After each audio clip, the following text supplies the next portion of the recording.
당신 안에 계신 성령님이 아름다우십니다. 옆 사람한테 해보실래요? 네.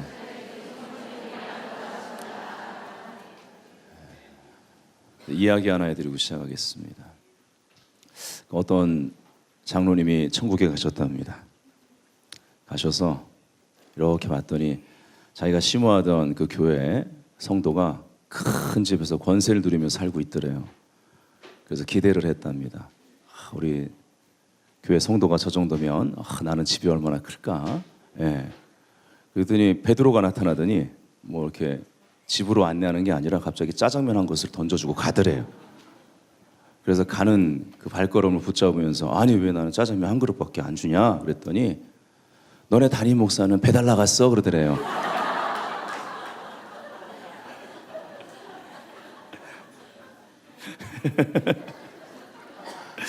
예, 우리 옆 사람한테 웃을 일이 아닙니다.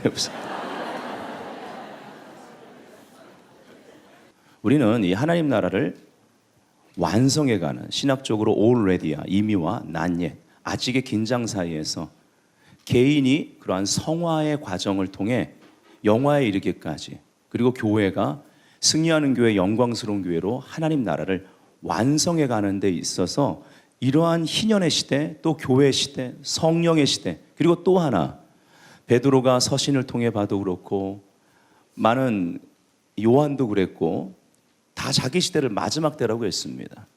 사실은 이 오순절 오늘 유대력으로 오순절이면서 또 성령 강림주일 일치가 돼서 너무나 좋습니다.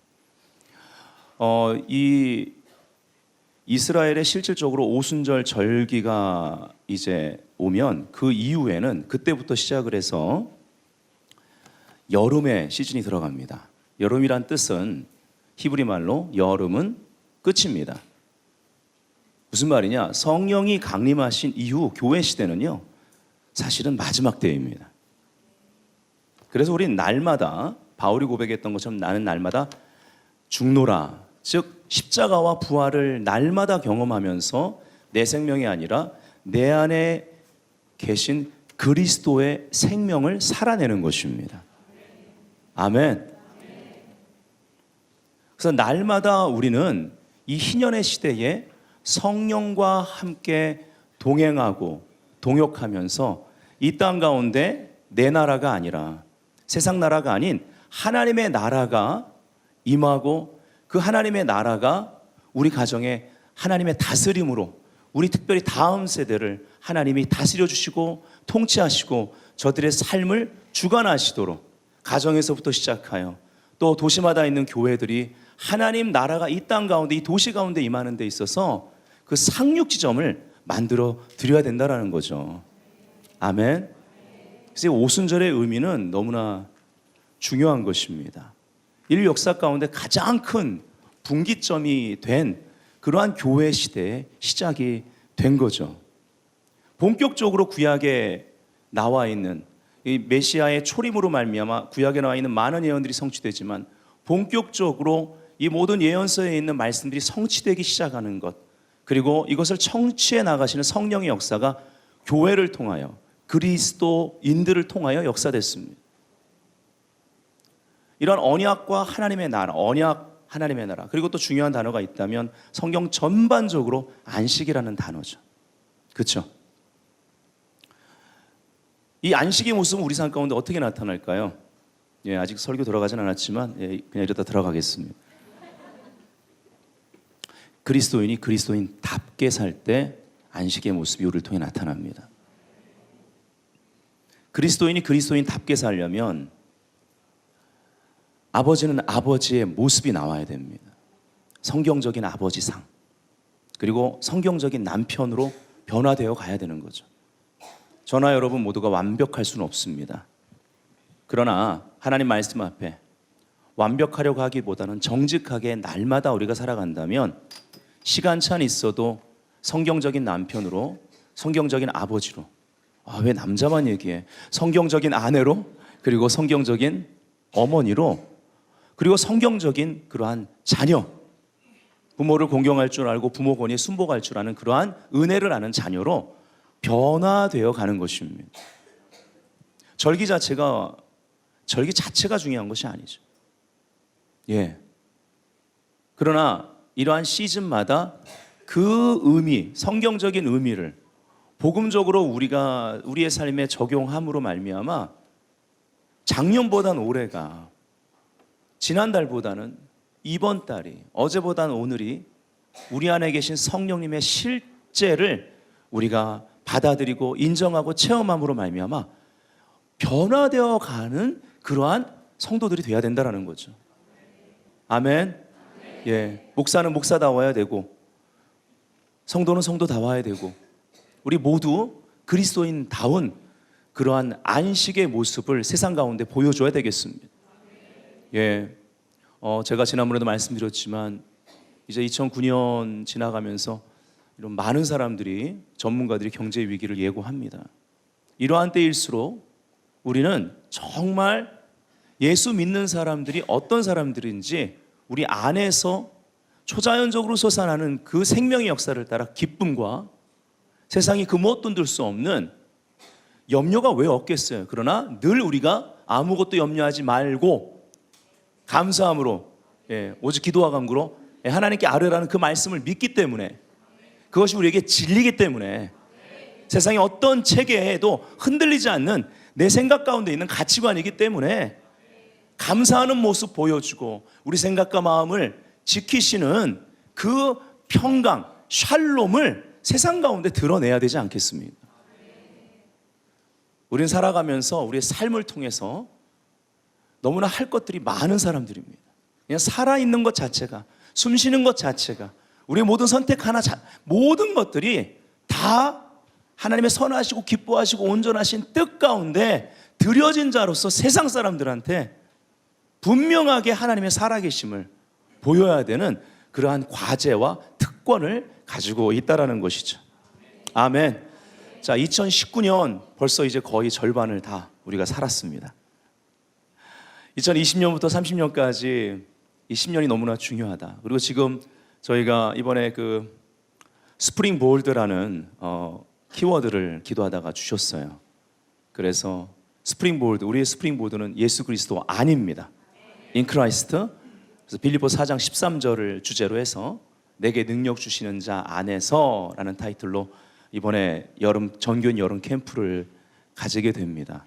이 오순절이라는 절기는 참 좋은 게 한 해의 중간 지점에서 또 성령의 충만을 갈망하는, 여러분 벌써 1월 달부터 돌아보면 내가 주님 안에서 이렇게 살아야 되고 선택했어야 되는데 라는 어떤 후회감이 남아있지 않습니까? 그럼 우리는 이런 모든 후회들을 어떤 반성에 그치는 것이 아니라 회개로 바꿔내는, 즉 하나님의 언약, 약속으로 다시 돌아가는 그러한 자들임을 알아야만 합니다. 그러면서 또 이제 남은 이 절반을 내가 정말 주님과 동행하면서 하나님 안에서 내게 주신 그러한 비전들을, 목표들을 이렇게 성취해 나가야지라는 또 그러한 소망이 또 우리 가운데 올라오지 않습니까? 이 모든 것들을, 이 모든 갈망과 열정을 성령님과 함께 하겠습니다. 성령님 새 힘을 주옵소서. 새 영을 부어 주옵소서. 내 굳은 마음을 부드럽게 바꿔 주옵소서. 기경하여 주옵소서. 주의 말씀대로 행하기를 원합니다. 이것이 바로 이 성령 강림주일 우리의 마음가짐이 되기에 너무나 지금이 중요한 것입니다. 근데 오늘 제목이 좀 독특하죠. 저도 원래 이런 메시지를 전할지 몰랐습니다.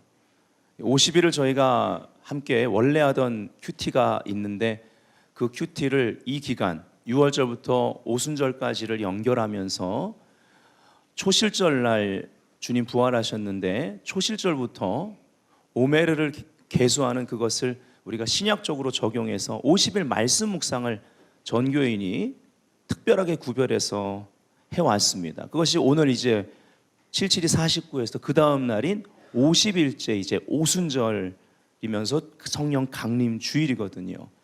우리가 이렇게 말씀을 그동안 묵상해 오면서 정말 이 오늘 마지막 날에 특별하게 말씀을 막 이렇게 여러 가지를 계속 메모를 해놓고 했는데, 물론 거기서 포함된 부분도 있지만 제가 그저께 이렇게 아침에 큐티를 특별히 이번 한 주간 내내 정말 귀한 메시지, 주님이 유월절을 앞두고, 즉 이제 유월절 어린 양으로 십자가에 달리시기 전에, 십자가를 지시기 전에 죽음 앞에서 그 제자들을 향해서 정말 뜨거운 심장을 가지고 풀어내셨던 고별 설교들을 우리가 한 주간 내내 요한복음에 굉장히 깊고 강력한 그러한 메시지죠.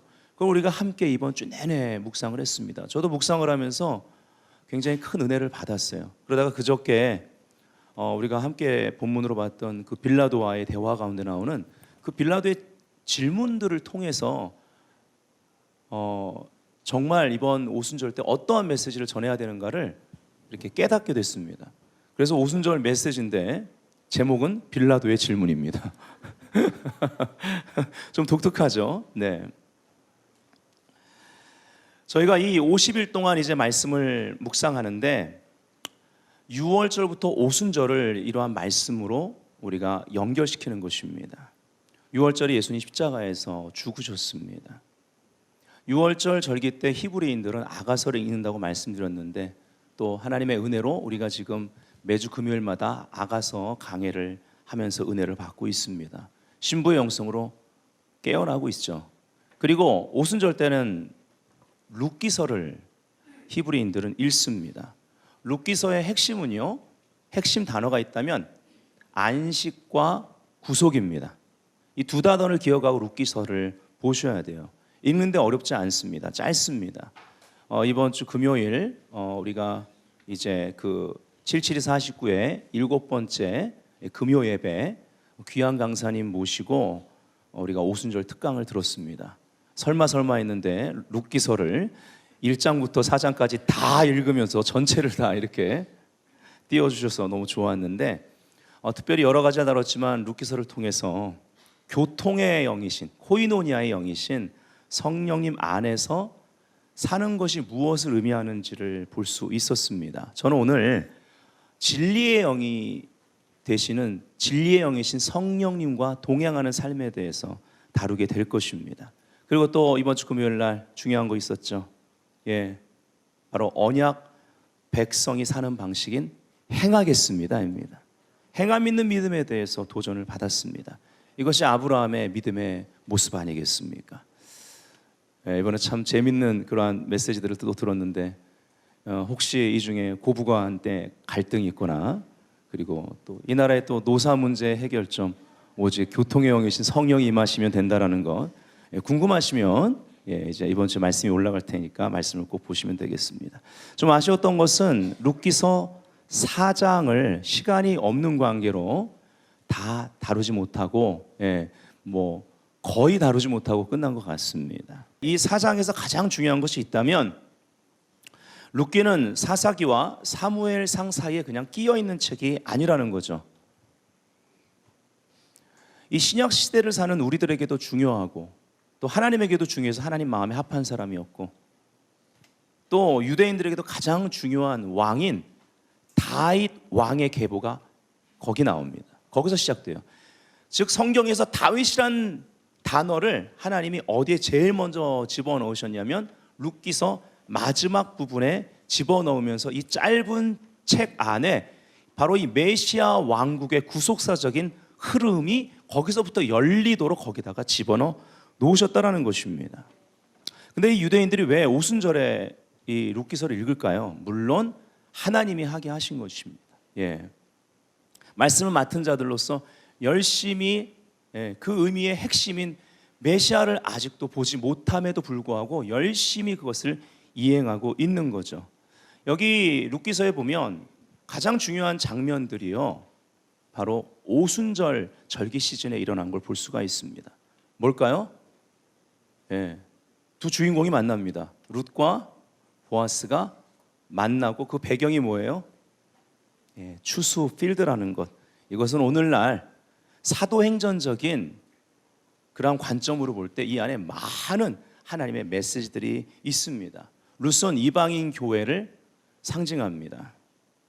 그리고 보아스는 예수 그리스도의 예표가 되는데 이 둘이 오순절 절기 시즌에 만났다라는 것, 추수 필드에서.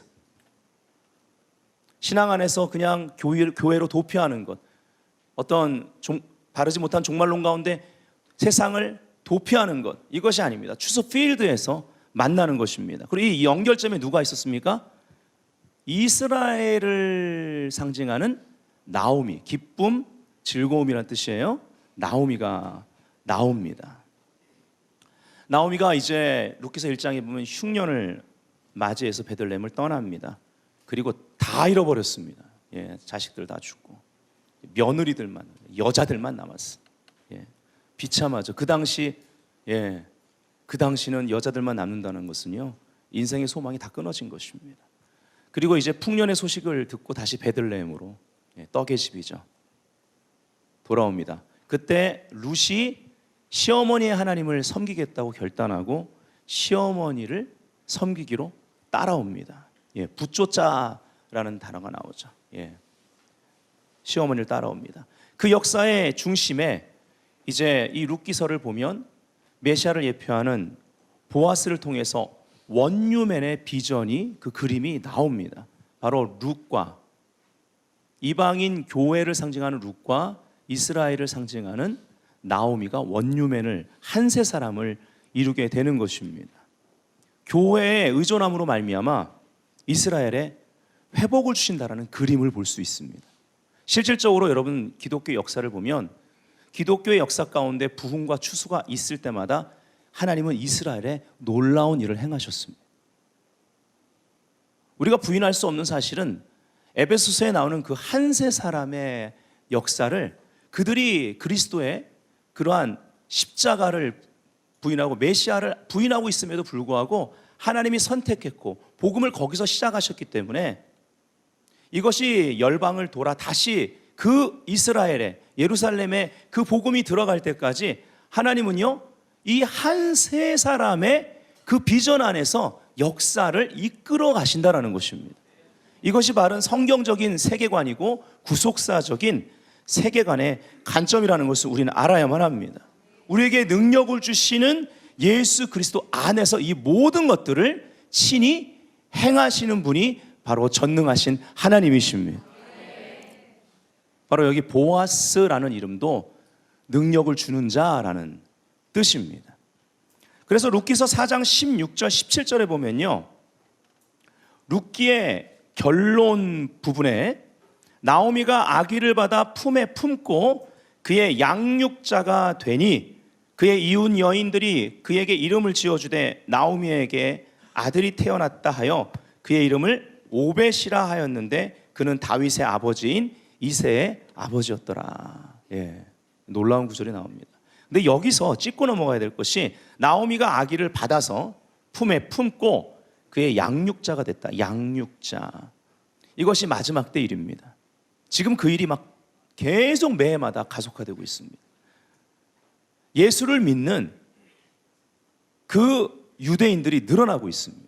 즉 이러한 교회를 메시아닉 교회라고 합니다. 메시아닉 교회가 지금 부흥하고 있고 일어나고 있고, 최근에는요, 제가 매해마다 이스라엘을 가보는데 지금 이스라엘의 찬양과 경배에 그러한 운동이 일어나고 있을 뿐만 아니라 이것을 중심으로 10대와 20대의 유대인들뿐만 아니라 아랍 청년들까지 주님께 돌아오고 있습니다. 예수를 메시아로 받아들이고 있다라는 것입니다. 지금 메시아닉 교회 가운데 하나님의 움직이심이 크게 일어나고 있다라는 것, 이것이 마지막 때에 나오미가 했던 양육자가 되는 그러한 사역인 것입니다. 우리가 누가복음 19장에서 시작을 했습니다. 50일 초실절부터 바로 희년 사상이 나오는 그 삭개오 사건이죠.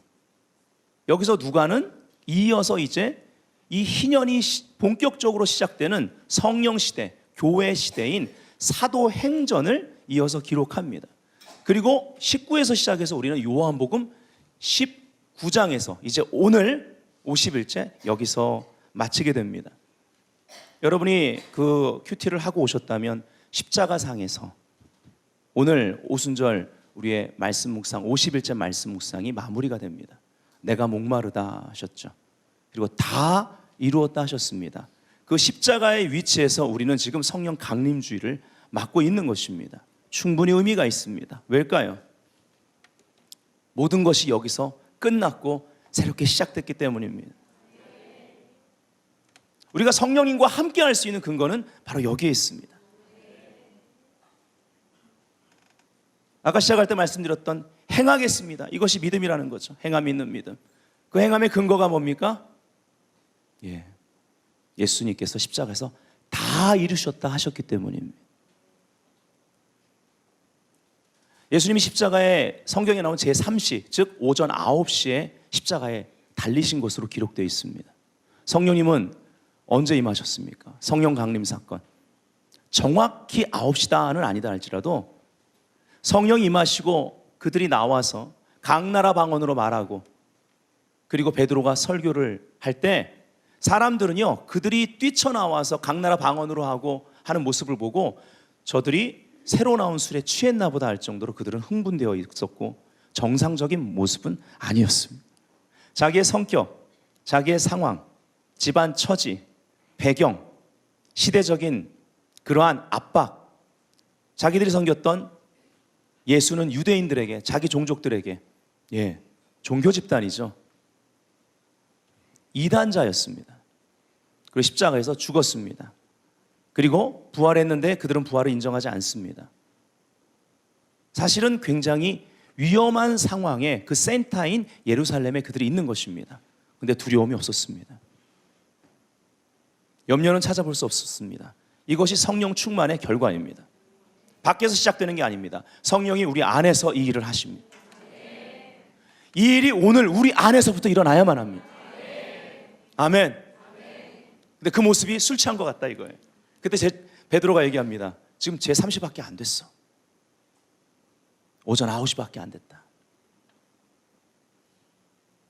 오전 9시쯤에 성령이 강림하신 것입니다. 우리가 날마다 십자가의 위치에서 내 방식과 내 뜻과 내 소욕을 내려놓을 때 우리 안에서 그것이 끝날 때 성령께서 일하기 시작하신다라는 거예요.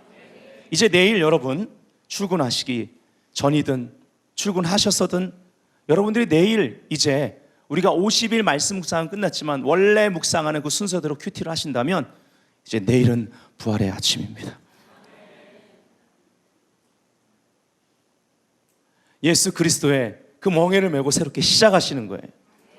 복음의 멍에를 메고 예수께 배우는 것입니다. 내 멍에는 쉽고 가볍다 하셨습니다. 그분의 마음은 온유하고 겸손하십니다. 우리에게 안식을 주고자 하시는 거예요. 그래서 참된 안식은요, 아까 말씀드리기를 그리스도인은 그리스도인답게 살아야 된다. 말씀대로 살아야 되는 거예요. 근데 우리는 말씀대로 사는 게 무겁게 느껴집니다. 근데 주님은 쉽고 가볍다고 했거든요. 우리 가운데 사람의 멍에를 메고 있어서 무겁게 느껴지는 거예요. 환경의 멍에 가운데 있기 때문에 주님과 멍에 매는 것이, 말씀대로 사는 것, 말씀에 멍에 매는 것이 힘든 것입니다. 오늘 우리는 이러한 멍에들을 끊어내야 될 줄 믿습니다. 유명세라든지 성공주의, 이런 모든 멍에들, 종교적인 멍에에서 빠져나와야 될 것입니다. 옆 사람이 말합시다. 주님의 멍에를 메고 주님께 배웁시다. 이것이 성령이 오신 목적인 줄 믿습니다. 아멘. 마음의 문제입니다. 우리 마음을 지켜야만 합니다. 마음을 드려야만 합니다. 오늘 마음을 여십시오. 성령님께 주도권을 드리라는 것입니다. 내가 붙잡고 있다고 그 일이 해결되지 않습니다. 심지어는 우리가 기도를 하는데도 조바심 가운데 내가 그걸 붙잡고 기도할 때가 많아요. 기도가 무엇입니까? 하나님께 맡기는 일입니다. 제대로 된 기도 응답을 하나님께 온전히 맡겨졌을 때 하나님의 기도 응답이 시작되는데 내 안에서부터 시작되기에 내 생각이, 관점이 바뀌는데 그 문제를, 기도 응답의 그러한 사건들을 보는 내 눈부터 바뀌기 시작하고, 이것이 믿음의 눈인 줄 믿습니다. 실상이 보이는 거예요. 하나님이 두신 증거가 생생하게 느껴지는 것입니다. 아멘. 우리가 성령님께 오늘 주도권을 드린다면 성령님은 하나님의 말씀이 내 존재의 중심이 되게 하여 주십니다. 이것이 참된 성령의 역사하심입니다. 그래서 하나님 아버지께서는 누구를 찾습니까? 예배자를 찾아요. 어떤 예배자? 영과 진리로 예배하는 자들. 항상 성령님은 진리와 함께 가십니다.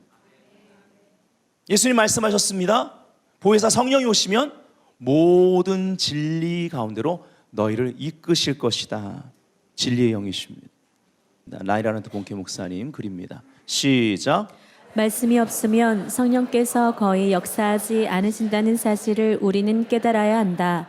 하나님은 우리의 아이디어가 아니라 신비에 새겨진 말씀 위에 기름을 부으신다. 아멘. 이것이 오순절 다락방에 모였던 120명의 그러한 중심의 마음에 성령이 오셔서 시작하신 일입니다. 모든 건 여기서 시작해요. 왜일까요? 왜? 여러분, 최초의 성령님이 나타난 곳은 창세기 1장입니다. 뭐 하고 계셨죠? 기다리고 계셨습니다. 가만히 계시지 않았어요. 주의 신이 수면 위에 운행하고 계셨습니다. 그 단어는 운행하다란 뜻은 알을 품다란 뜻입니다. 예, 준비하고 계시는 거예요. 무언가를 창조하기 원해서, 출산하기 위해서, 하나님의 일을 하기 위해서, 출산하기 위해서. 이것이 창조의 역사의 본질입니다. 뭘 기다렸죠? 하나님이 가라사대, 하나님의 말씀을 기다립니다.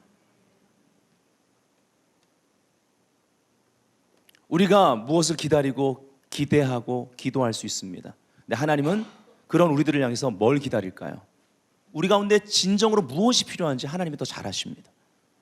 우리보다 그분은 더 지혜로우십니다. 그분은 미래를 꿰뚫고 있습니다. 우리 안에 말씀이 새겨지기를 기다리시는 것입니다. 모든 건 거기서 시작되는 거예요. 모든 게 말씀에서 시작되는데 이 말씀과 내가 하나 돼야 돼요. 하나 된다는 건 이 말씀이 내 존재의 중심인 내 영에, 내 마음에 새겨져야 된다는 것입니다. 말씀이 내 삶의 모든 것의 절대 가치가 되는 것이 중요합니다. 그래서 우리가 기도할 때 가장 좋은 기도가 뭡니까? 그 기도 제목에 해당되는 하나님의 약속의 말씀, 레마 말씀을 붙들고 그 말씀을 가지고 기도하는 거죠. 그러다가 일어나는 일이 뭡니까? 그냥 기도 응답이 아니고 그 말씀을 가지고 기도할 때 그 말씀이 내 존재의 중심에 새겨져서 내 모든 것이 됨으로 말미암아 기도의 응답이 나타나는 거예요. 하나님이 기도 응답을 주시는 목적이 무엇입니까? 기도 응답의 자리에서 내가 다스리는 권세를 사용할 수 있도록, 청지기직을 사용할 수 있도록 나를 깨끗하게 하시고 준비시키시고 권세를 주고 나와 함께 가기 원하십니다. 아멘. 이것이 오순절 다락방에서 일어났던 일이고, 오늘날 우리의 삶 가운데 작은 것부터 큰 것까지 이 일이, 하나님의 일이 펼쳐져야 된다라는 것입니다. 그래서 사도행전 2장 1절은 정말 위대한 구절입니다. 오순절 날이 이미 이름에 드디어, 이들이 딱 10일, 사실은 40일 동안 부활, 이제 주님 승천하시기 전에 부활하신 예수님께서 제자들에게 나타나시고, 그리고 나서 승천하시고 나서 10일 뒤가 오순절이 되거든요. 이들이 10일 뒤에 성령이 오실지 몰랐을 것입니다. 금식하면서 그들이 거기서 막 하나님 앞에 갈망하고 기도하는 거예요. 누가복음 마지막 부분에는 경배했다고 월십이라고 그러고, 사도행전 시작할 때는 전혀 마음을 같이하여 기도했다고 하니 worship and prayer입니다. 예배하고 기도하고 기도하고 예배하면서 계속 주님이 약속하신 위로부터 임할 그 능력, 보혜사 성령님이 임하시기를 그들이 기다리는 것입니다. 그래서 한 곳에 모였습니다. 이들은 예수님께서 십자가에서 죽으실 때 모든 소망이 끊어진 자들이었습니다. 그러나 주님의 부활로 인해 완전히 새로운 소망과 믿음을 가지게 되었고, 승천하시면서 주님께서 주신 그 위대한 비전과 약속을 받게 됩니다. 누가복음 24장 49절 우리가 다 같이 읽어볼게요. 주님이 약속하신 것입니다. 시작. 볼지어다 내가 내 아버지께서 약속하신 것을 너희에게 보내리니 너희는 위로부터 능력으로 입혀질 때까지 이 성에 머물라 하시니라. 아멘. 자, 사도행전 1장 8절에 놀라운 비전을 우리가 볼 수 있습니다. 다 같이 시작. 오직 성령이 너희에게 임하시면 너희가 권능을 받고 예루살렘과 온 유대와 사마리아와 땅 끝까지 이르러 내 증인이 되리라 하시니라. 아멘. 우리가 알아야 될 것은 우리의 끝이 하나님이 일하시는 그러한 새로운 시작이 된다라는 것입니다.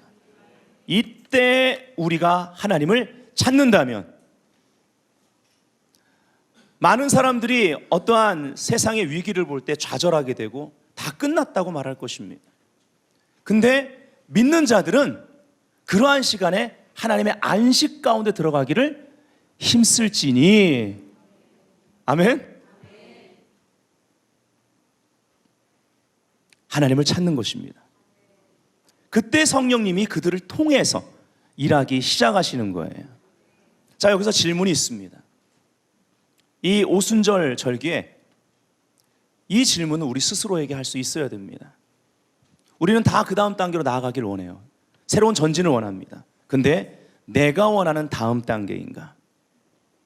성령님이 이끄시는 다음 단계인가?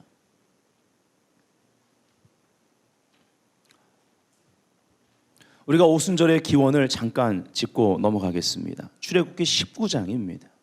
시내산에서 율법을 받은 날이 바로 오순절의 기원이 됩니다. 성경에 보면 미래 수확을 감사하는 절기로 나와 있습니다. 출애굽기 19장 5절부터 8절을 현대인의 성경으로 다 같이 한번 읽어볼게요. 시작. 만일 너희가 내 말을 잘 듣고 내 계약을 지키면 너희가 모든 민족 가운데서 나의 소중한 백성이 될 것이다. 온 세상이 다 내 것이지만 너희는 특별히 나에게 제사장 나라가 되고 거룩한 백성이 될 것이다. 그래서 모세는 내려와서 백성의 장로들을 불러 여호와께서 자기에게 명령하신 모든 것을 그들에게 말해 주었다. 그러나 모든 백성들이 여호와께서 명령하신 것을 우리가 다 행하겠습니다 하고 일제히 대답하였다. 네, 아멘. 자, 여기에 여호와께서 명령하신 것을 우리가 다 행하겠습니다입니다. 다 행하겠습니다. 그리고 나서 그 뒤에 막 불길이 역사되는 그 시내산에서 여호와 야훼 하나님께서 모세에게 율법을 주십니다. 그 다음 챕터 10계명부터 나오죠. 자, 순서를 보십시오. 행하겠습니다가 먼저입니다. 어떤 말씀을 주시든 우리가 행하겠습니다. 이것이 언약 백성의 모습입니다. 오늘날 그리스도인답게 산다라는 것은 성도가 성도답게 살려면 이 중심이, 태도가 회복돼야 될 줄 믿습니다. 순종의 마음이 있어야 된다. 그분의 권위 아래 온전히 있어야 되는 거예요. 그래야 말씀을 받습니다. 다시 말씀드려요. 하나님이 가라사대 성령님과 동행하는 길은 말씀이 우리 안에 있어야 됩니다. 아멘. 성령님은 말씀을 기다리는 거예요. 성령님, 우리가 예수 믿고 구원받으면 성령님이 우리 안에 내주하십니다. 이분은 말씀을 기다리십니다. 네, 그분의 권위 아래 우리가 있어야 돼요. 무엇을 말씀하시든 나는 순종하겠습니다 입니다. 바로 이 출애굽기 19장 앞에는 뭡니까? 출애굽 사건이 나옵니다. 무엇으로 말미암아? 유월절 어린 양, 그렇죠? 그 피로 인해서 구속하심을 받습니다. 바로 십자가에서 다 이루신 신약의 예수 그리스도의 그 사건을 통해서 볼 수가 있습니다. 이것이 믿는 자들의 행함의 기초라고 말씀드렸습니다. 다 이루심. 그렇기 때문에 우리는 어떤 말씀을 하시던 간에 이 신약 시대에, 이 희년의 시대에 살면서 어떠한 상황에서도 은혜 보좌 앞에 나가 그분의 말씀을 구할 수 있습니다. 근데 우리의 중심은 어때야 돼요? 예수님이 십자가에서 2000년 전에 다 이루셨기 때문에 무엇이든 행하겠습니다입니다. 말씀만 하십시오. 아멘. 오순절 날이 이름에 신약시대에 성령의 불이 임했고, 모세가 그 두 돌판을 받고 율법을 받은 것이 아니라 종교적 의무를 뛰어넘는 그들 안에 바로 성도들, 교회의 시작, 그들 신비에 성령의 불로 말씀을 새겨버려 그들이 뛰쳐나가서 그들의 삶과 메시지로, 말뿐만 아니라 행함으로, 즉 이것이 야고보가 강조했던 행함 있는 믿음이에요. 걸어다니는 토라, 걸어다니는 말씀으로써 살아내고 선포하고 선택함으로 복음이 전파가 됐다라는 것입니다. 그 복음이 오늘날 이 한국 땅에도 이리도 많은 교회, 물론 하나님이 축복을 하셨는데 교회들이 타락하고 변질되고 그러한 모습들이 있어요. 하지만 여러분, 그것만 보지 마십시오. 아직도 한국 교회, 건강한 교회, 진리대로 살기를 원해서 씨름하며 강단에서 말씀을 선포하고 성도들이 함께 부합하여 이 땅에 그러한 하나님의 부흥과 추수를 위해서 기도하는 교회들 아직 많다라는 것입니다. 그래서 우리가 보아야 될 것이 바로 행함 있는 믿음입니다. 야고보 사도는요, 기도의 사람이었습니다. 그런 야고보서에 분명히 말하기를 아주 단호하게 말하죠. 믿음이 행함과 함께 일한다. 행함 없는 믿음은 죽은 것이다. 행함으로 내 믿음을 보이리라 이렇게 했습니다. 사도행전 1장을 시작하며 1절 2절에 이렇게 나와요. 데오빌로여, 내가 먼저 쓴 글에는, 여기 내가 누굴까요? 누가입니다. 누가. 예. 그러면 먼저 쓴 글이 뭘까요? 사도행전 먼저 쓴 글이 누가복음이죠. 무릇 예수께서, 자 여기를 주목합시다. 가르치는 것이 먼저가 아닙니다. 행하시며 가르치시기를 시작하신부터 그가 택하신 사도들에게 성령으로 명하시고 승천하신 날까지 이를 기록하였노라 이렇게 되어 있거든요. 자, 행하시며 가르치셨습니다.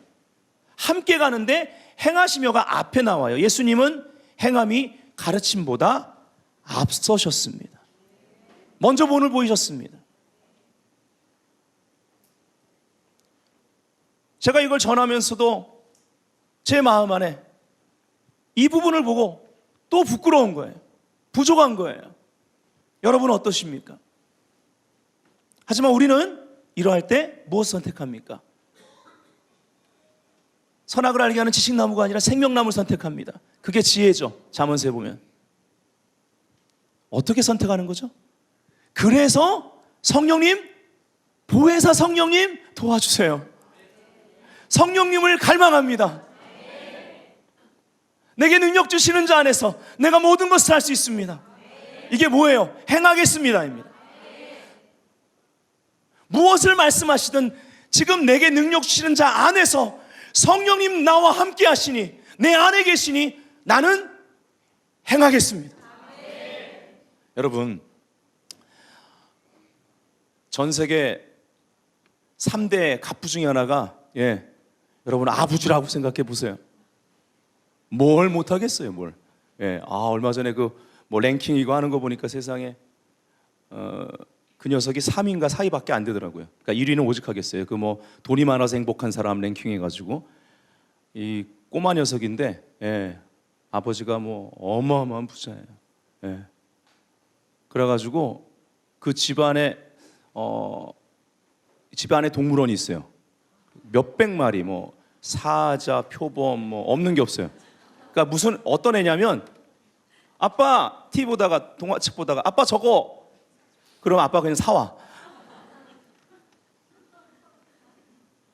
그 영화 보다가 저 사람 그러면 그냥 헐리우드 영화 배우가 상상도 못할 그 영화 배우가 다 주연급들 그 집으로 직접 와서 애랑 하루 종일 놀아주고 가요. 기가 막히더라고요. 야, 참 저놈이 커서 어떻게 될라나 참 근심이 크던데 참. 하나님이 하셔야죠. 주님 만나야 돼요. 근데 어쨌든 간에 여러분,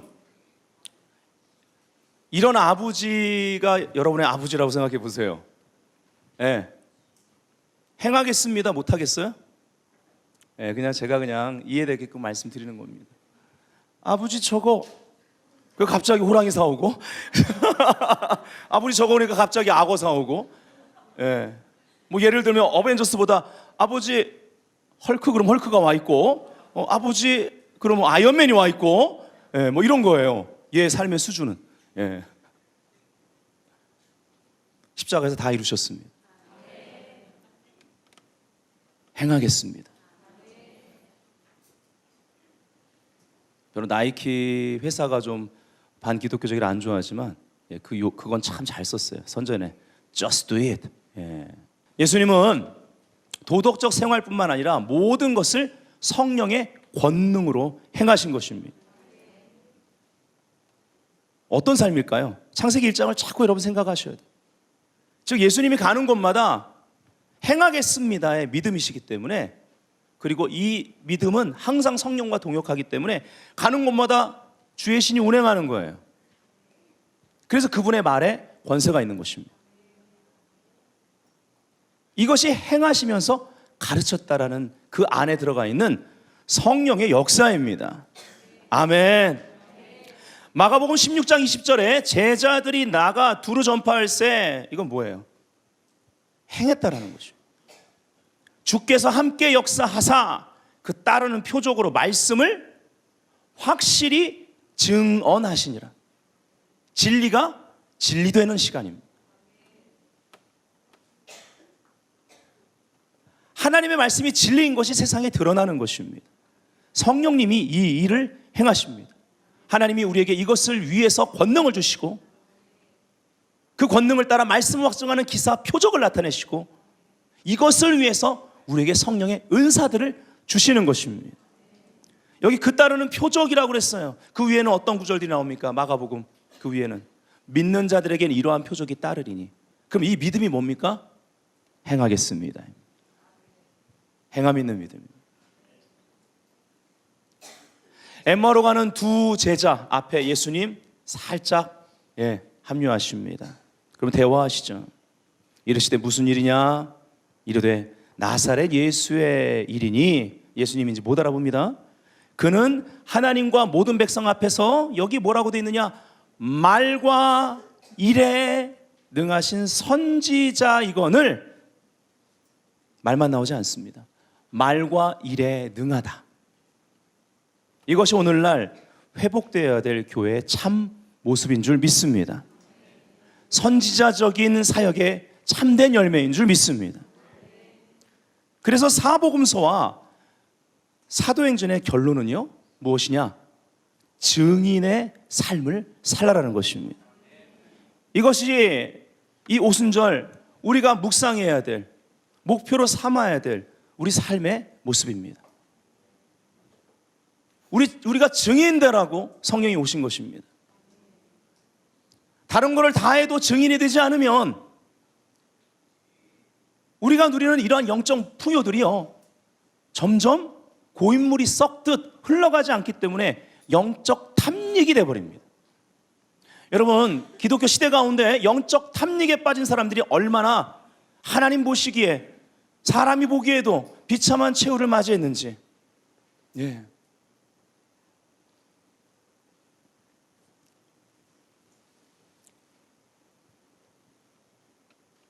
자, 마태복음 28장 19절 보니 모든 족속으로 제자를 삼아라. 마태복음 16장 15절에 보니 만민에게 복음을 전파하라. 누가복음 24장 47절에 보니 예수의 이름으로 회개와 제사함을 모든 민족들에게 전파하라. 요한복음 20장 21절에 보니 아버지께서 나를 보내신 것 같이 나도 너희를 보내노라. 그리고 우리가 계속 선포하고 있는 사도행전 1장 8절에는 오직 성령이 너희에게 임하시면 너희가 권능을 받고 예루살렘과 온 유대와 그뿐만 아니라 사마리아와 땅 끝까지 이르러 내 뭐요? 증인이 되리라. 따라합시다. 증인. 예, 주님의 증인. 예. 여기 증인은 법정 용어입니다. 진짜 봐야 되는 거예요. 진짜 들었어야지 증언할 수 있습니다. 증거가 있어야 돼요. 이들은 예수님 진짜 부활하신 것 증언할 수 있었습니다. 이 증인은 부활의 증인을 말하는 거예요. 근데 우리가 주님 부활하신 거 봤습니까? 그 시대에 있었습니까? 그럼 이건 무엇을 말합니까? 진리를 증거하는 삶입니다.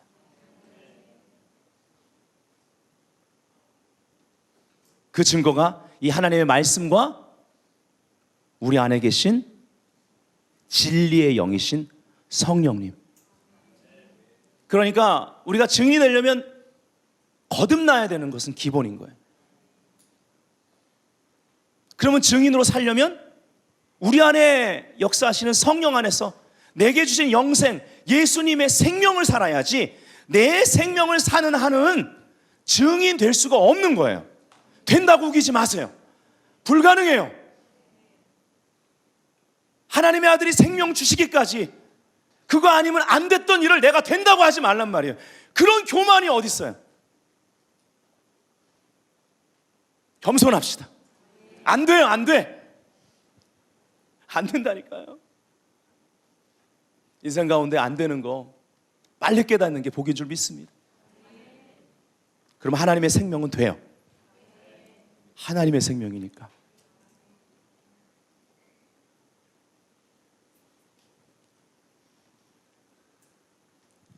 자, 이제 오늘 제목인 빌라도의 질문입니다. 여러분, 이번 주에 우리 함께 큐티했죠? 빌라도가 질문합니다. 요한복음 18장 33절에 이렇게 막 진행되는 스토리 나 빼겠습니다. 네가 유대 사람들의 왕이냐? 라고 질문합니다. 예.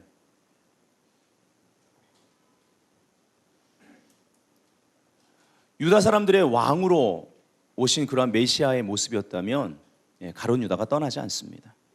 가룟 유다가 기대했던 그 민중의 왕이 아니었기 때문에 떠난 거거든요. 예수님이 이렇게 답하십니다. 내 나라는 이 세상에 속한 것이 아니다. 이렇게 말하죠. 빌라도가 막 어찌할 바를 모릅니다. 이 대화가 안 되는 거예요.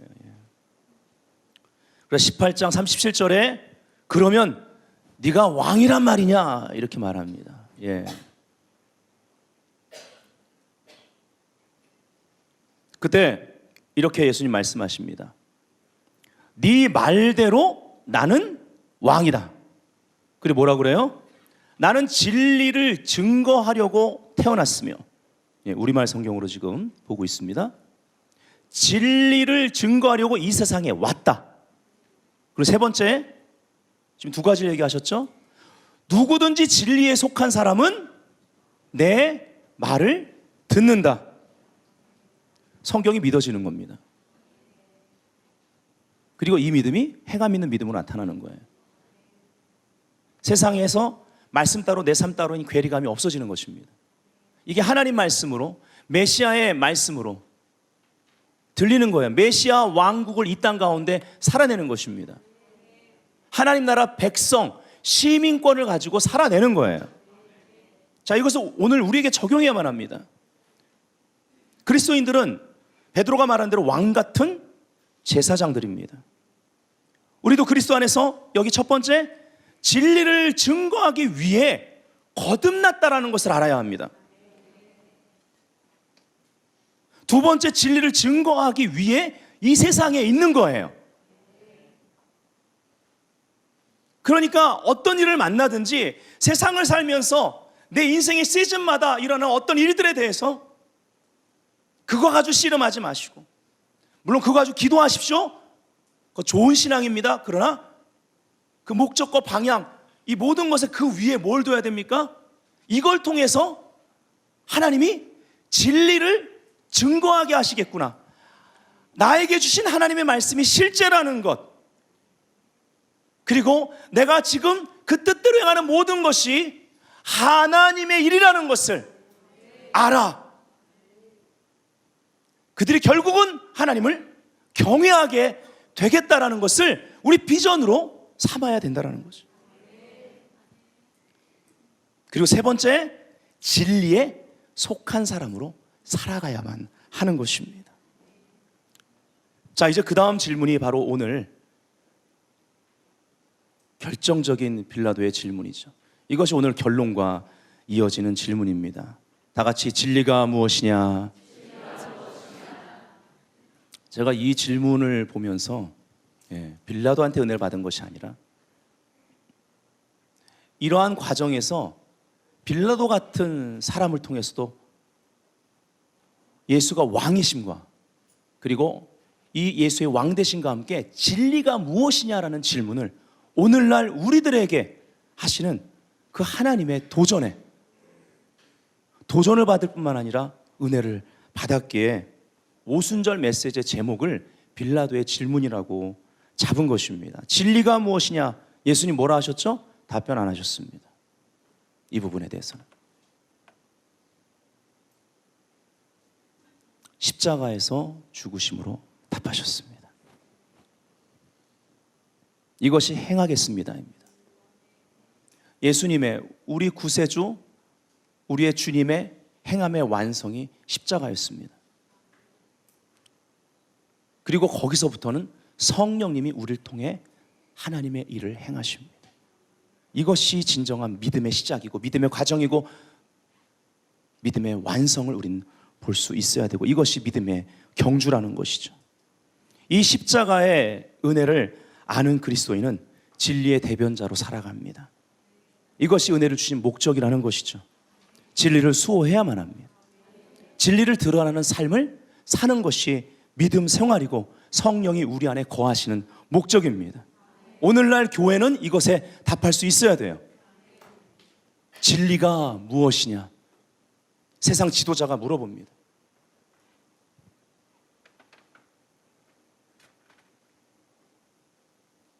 많이 언론에 미혹이 역사되고 혼미합니다.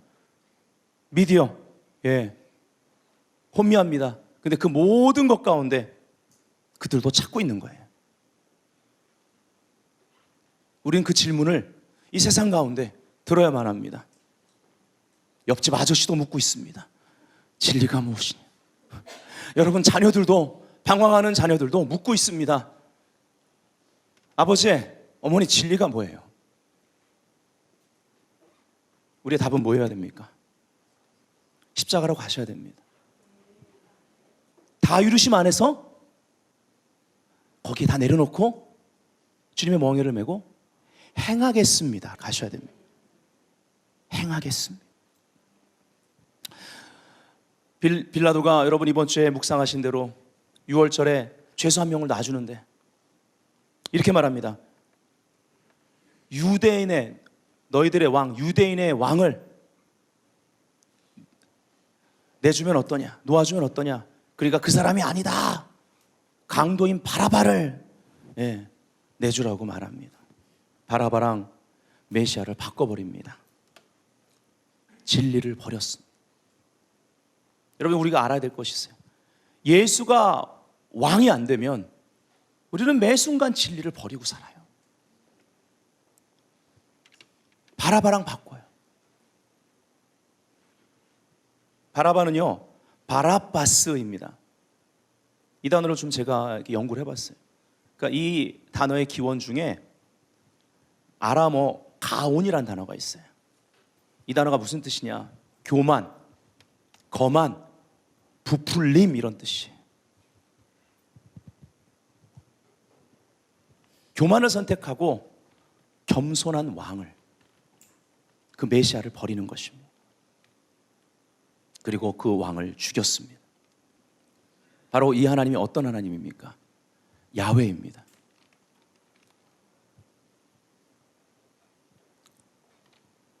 빌라도가 패를 써서 십자가 위에 붙이니 나사렛 예수 유대인의 왕이라 기록되었더라.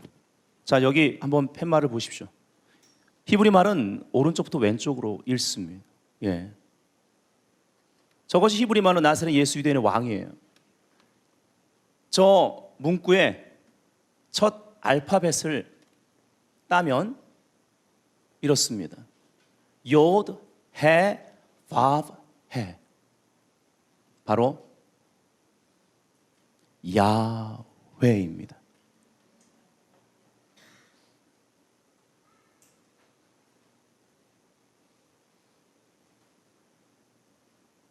언약 백성이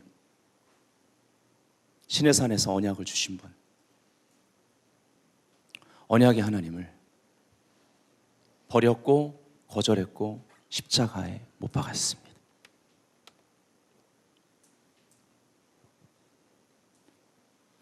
결론입니다.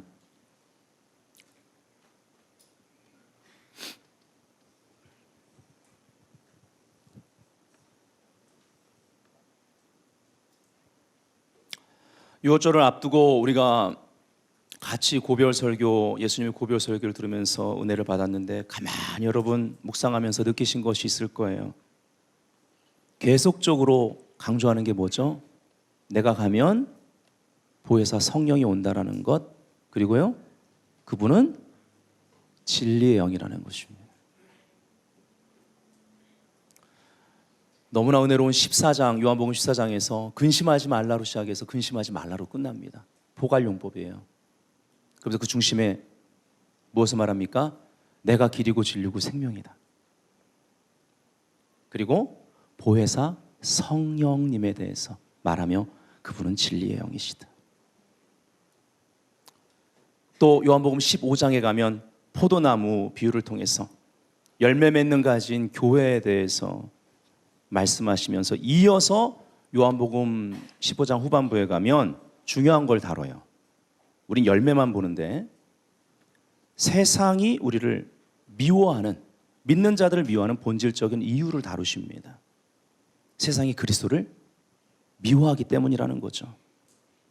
그렇기 때문에 세상이 그리스도인을 미워하는 것, 교회를 미워하는 건 당연하다라고 누가 말씀하시냐면 예수님이 친히 말씀하시는 겁니다. 여러분 그 큐티 우리가 표준어 세번역을 하고 있는데 20절에 이렇게 얘기하죠. 내가 너희에게 종이 그의 주인보다 높지 않다고 한 말을 기억하여라. 사람들이 나를 박해했다면 너희도 박해할 것이요. 또 그들이 내 말을 지켰으면 너희의 말도 지킬 것이다. 이렇게 말합니다. 자, 우리 먼저 분명히 합시다. 믿음은 먼저 박해를 받는다라는 것입니다. 이거 인정해야만 합니다.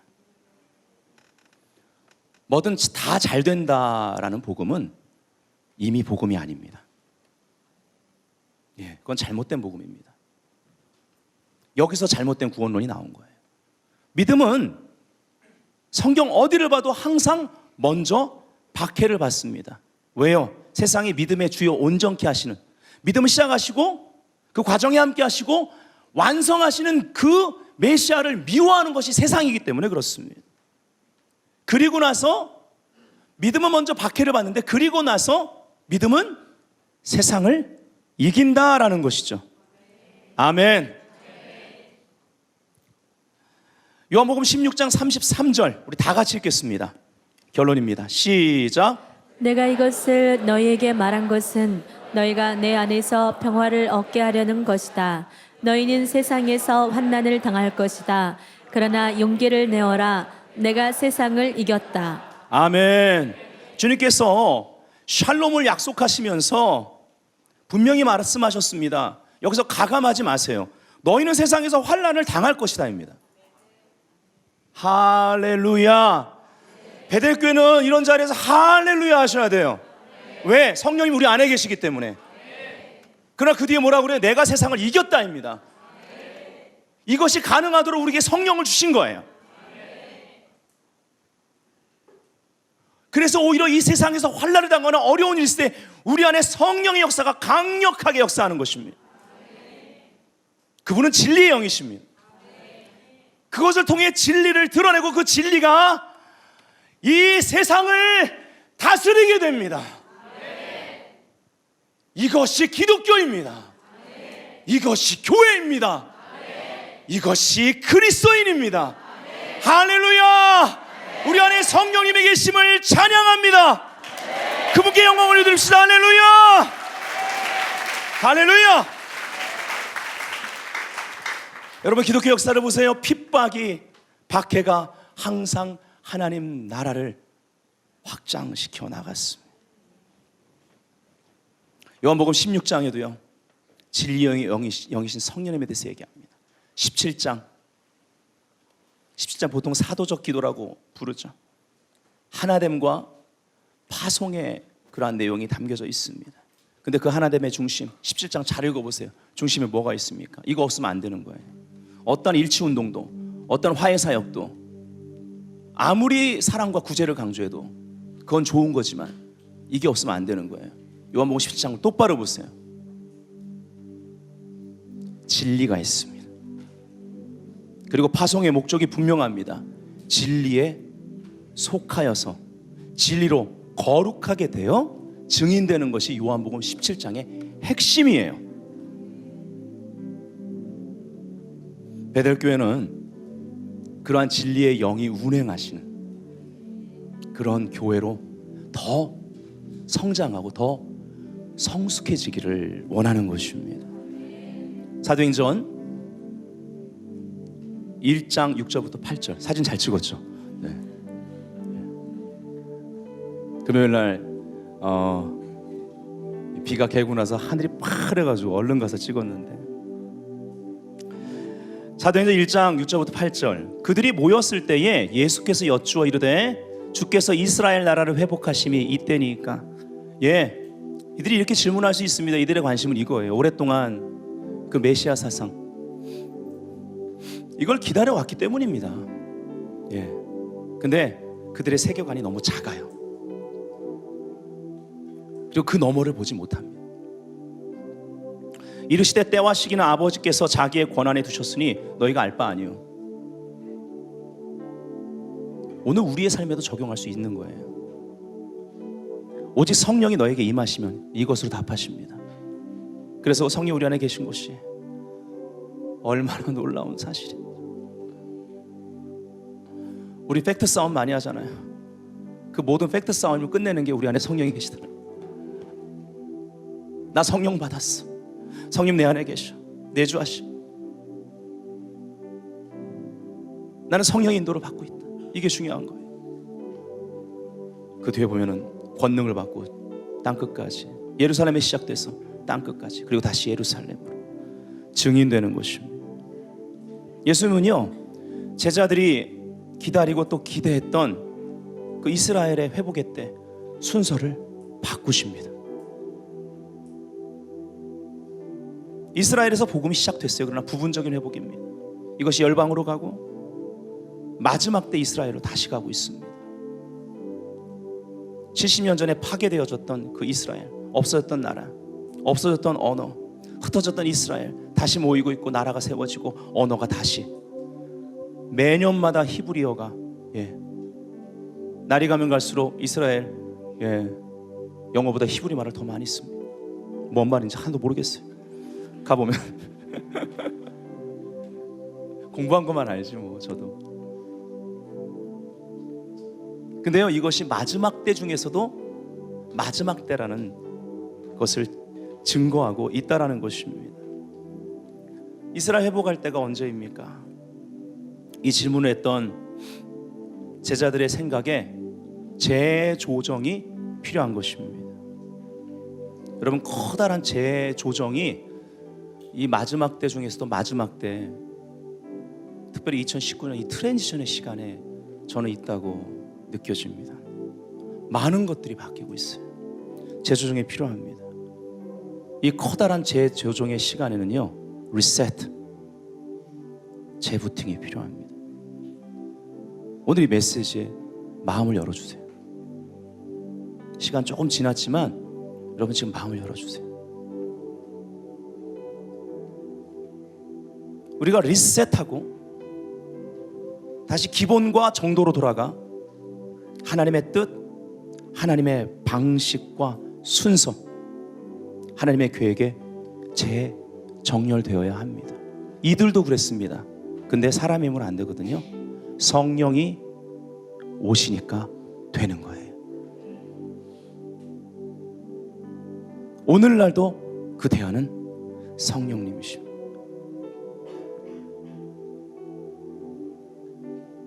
우리 기도합시다.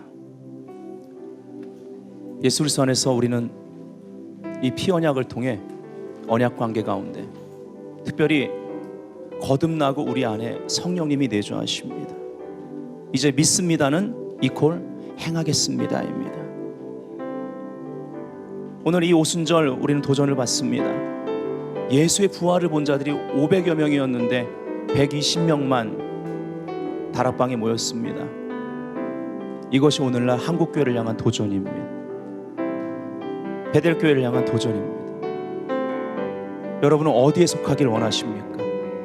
어떤 차이일까요? 진리에 속한 사람으로 세상과 구별되되 세상 한복판에서 진리를 증언하는 성령의 사람이 되기를 원합니다.